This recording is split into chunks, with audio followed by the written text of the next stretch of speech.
Hello my dear মাধ্যমিক aspirant, আশা করি সবাই ভালো আছো, সুস্থ আছো। সকলে মাধ্যমিক পরীক্ষার জন্য একদম ভালো মতো পড়াশোনা করছো। তো আমি আবার চলে এসেছি তোমাদের সামনে আরেকটা নতুন ভিডিও নিয়ে।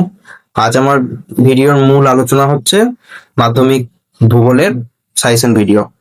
মূলত এটা 5 নম্বরের যে কোশ্চেন গুলো আছে তারই সাজেশন হবে। তো তোমরা জানো যে 5 নম্বরে 4টে কোশ্চেন করতে হয়, প্রাকৃতিক ভূগোল থেকে দুটো আর আঞ্চলিক থেকে দুটো। তো চলো দেখে নেওয়া যাক যে কোনগুলো ইম্পর্টেন্ট কোশ্চেন, কোনগুলো তোমরা পরীক্ষার জন্য শেষ মুহূর্তে দেখে যাবে। তো দেখো, আমার প্রথম কোশ্চেন হচ্ছে, আমি আগে প্রাকৃতিক ভূগোলটা ডিসকাস করে নিই। তো জানো প্রাকৃতিক ভূগোল থেকে দুটোই দেয় আর আঞ্চলিক থেকে দুটো। তো প্রাকৃতিক ভূগোল থেকে যেগুলো দেখবে, দেখো প্রথম কোশ্চেন হচ্ছে সমুদ্র স্রোত সৃষ্টি নিয়ন্ত্রক বা কারণগুলি আলোচনা করো।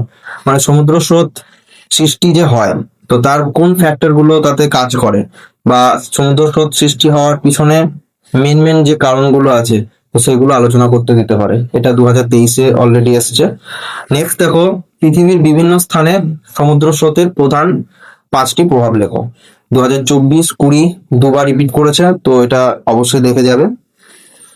নেক্সট দেখো, জোয়ার ভাটা সৃষ্টির জোয়ার ভাটার প্রভাব আলোচনা করো। দেখো সৃষ্টি থেকে কোশ্চেন প্রায় আসে, আর বিগত বছরে এসছে, তো এই কোশ্চেনটা অতটা ইয়ে না। তো প্রভাবটা তোমরা কিন্তু দেখে যাবে, সৃষ্টি না, জোয়ার ভাটা সৃষ্টির কারণ না, প্রভাবটা। তো দেখো এই তিনটে যে কোশ্চেন এখন ডিসকাস করলাম, সমুদ্র স্রোত সৃষ্টির কারণ, পৃথিবীর বিভিন্ন স্থানে সমুদ্র স্রোতের প্রধান 5টি প্রভাব, আর এদিকে জোয়ার ভাটার প্রভাব, এই তিনটে থেকে তোমরা যে কোনো একটা কিন্তু কমন পেয়ে যাবে। মানে এই তিনটে থেকে একটা কমন মাস পাবেই। তারপরে দেখো, বায়ুর ক্ষয়কার্যের ফলে গঠিত 3টি প্রধান ভূমিরূপ চিত্র সহ আলোচনা করো। তারপরে দেখো, নদীর ক্ষয়কার্যের ফলে সৃষ্ট বা গঠিত 3টি প্রধান ভূমিরূপ চিত্র সহ আলোচনা করো। দেখো আগেরটা যেটা করলাম বায়ুর ক্ষয়কার্যের ফলে, সেটা 2022-24 2 বছর এসছে। যেটা নদীর ক্ষয়কার্যের ফলে সৃষ্ট ভূমিরূপ, সেটা 2023। তারপরে দেখো, নদীর সঞ্চয় কার্যের ফলে ভূমিরূপ, সেটা 2022। তো এই কোশ্চেন গুলো বারবার রিপিট করে, তো এই কোশ্চেন গুলো কিন্তু দেখে যেতেই হবে। আর অবশ্যই চিত্রটাও প্র্যাকটিস করবে, কারণ চিত্র ছাড়া ফুল মার্কস পাওয়া যাবে না। আর তিনটি প্রধান ভূমিরূপের ছবি আঁকতে দেয়, তো 3টে করে প্র্যাকটিস করে যাও ছবি, তাহলেই হবে।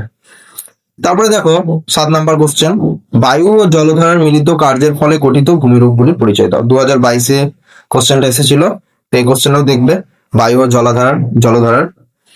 তারপরে দেখো, হিমবাহের সঞ্চয় কার্যের ফলে সৃষ্ট 3টি প্রধান ভূমিরূপ, এটা 2022-এ দিয়েছিল, তো আবার রিপিট করতেই পারে, এগুলো দেখে যাবে। তো এই যে 7টা কোশ্চেন বললাম, 8টা কোশ্চেন, তো এই 8টা কোশ্চেন তো অবশ্যই দেখবে, প্রথম 3টে থেকে একটা, আর এগুলো থেকে একটা, তো মোটামুটি কোশ্চেন কমন পেয়ে যাবে। কিন্তু ব্যাপারটা হচ্ছে, যারা ভাবছো যে মানে এইগুলোর উপর ডিপেন্ড করতে পারতো না, যারা চাইছো যে আরো কিছু এক্সট্রা দেখে যেতে, তাহলে তোমরা এই 9 আর 10টা দেখবে। ভূপৃষ্ঠের উষ্ণতা তারতম্যের কারণ, 3টা কারণ মূলত জিজ্ঞেস করতে দেবে। আর বৃষ্টিপাতের শ্রেণীবিভাগ করে যে কোনো একটি বৃষ্টিপাত নিয়ে আলোচনা করতে দেবে। তো তোমরা চেষ্টা করবে যে 3টে বৃষ্টিপাত আছে, তো 3টে বৃষ্টিপাতই কিন্তু দেখে যাবে, কারণ পরিচলন, শৈলক্ষেপ বা ঘূর্ণবাদ জনিত বৃষ্টিপাত যে কোনো একটা উল্লেখ করে, নামটা স্পেসিফিক নামটা মেনশন করে কিন্তু কোশ্চেন দিয়ে দিতে পারে। তো সেক্ষেত্রে 3টেই কিন্তু দেখে যাবে। তো এইগুলো হচ্ছে প্রাকৃতিক ভূগোলের ইম্পর্টেন্ট কোশ্চেন। এগুলো তো সাজেশন হিসেবে একদম ফাইনাল সাজেশন হিসেবে নিয়ে নাও, আর এগুলো রেডি করতে থাকো।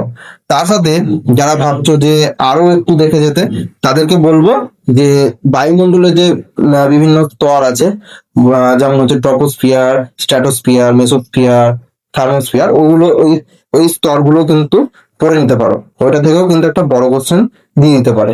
তো এই হচ্ছে প্রাকৃতিক ভূগোলের মোটামুটি ইম্পর্টেন্ট কোশ্চেন। এবার আমরা দেখবো আঞ্চলিক ভূগোলে। তো দেখো, আঞ্চলিক ভূগোল থেকেও আমরা জানি যে 5 নম্বরে দুটো আসবে, 10 নম্বর। তো দেখো আঞ্চলিক ভূগোলে যে কোশ্চেন গুলো মোটামুটি ইম্পর্টেন্ট, প্রথম কোশ্চেন তোমরা রেডি করবে, উত্তর ও দক্ষিণ ভারতের নদ নদীর প্রাকৃতিক বৈশিষ্ট্যের পার্থক্য, এটা 2023-এ এসেছিল। তারপরে দেখো, ভারতের পশ্চিমাঞ্চলে পেট্রো রসায়ন শিল্পের কেন্দ্রীভবনের কারণগুলি আলোচনা করো, এটাও 2023-এ এসছে। তো দেখো তারপরে ভারতের পশ্চিমাঞ্চলে কার্পাস বয়ন শিল্পের উন্নতির কারণগুলি ব্যাখ্যা করো, 2024-এ এসে গেছে এটা। তারপরে দেখো, ভারতের জনসংখ্যা অসম বন্টনের 5টি কারণ, উল্লেখ করো প্রধান কারণ। তো দেখো এটা 2023 এসছে।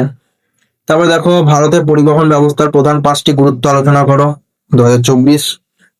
তারপরে দেখো তোমাদের অনেকে কোশ্চেন করো যে যে চাষগুলো আছে, ফসলের চাষ যেগুলো আছে, তো তাদের অনুকূল প্রাকৃতিক পরিবেশ আছে, তো কোনগুলো করবো, এতগুলো আছে তো তার মধ্যে কোনগুলো ইম্পর্টেন্ট। তো তোমরা মোটামুটি কার্পাস, চা, ধান আর ইক্ষুটা করতে পারো।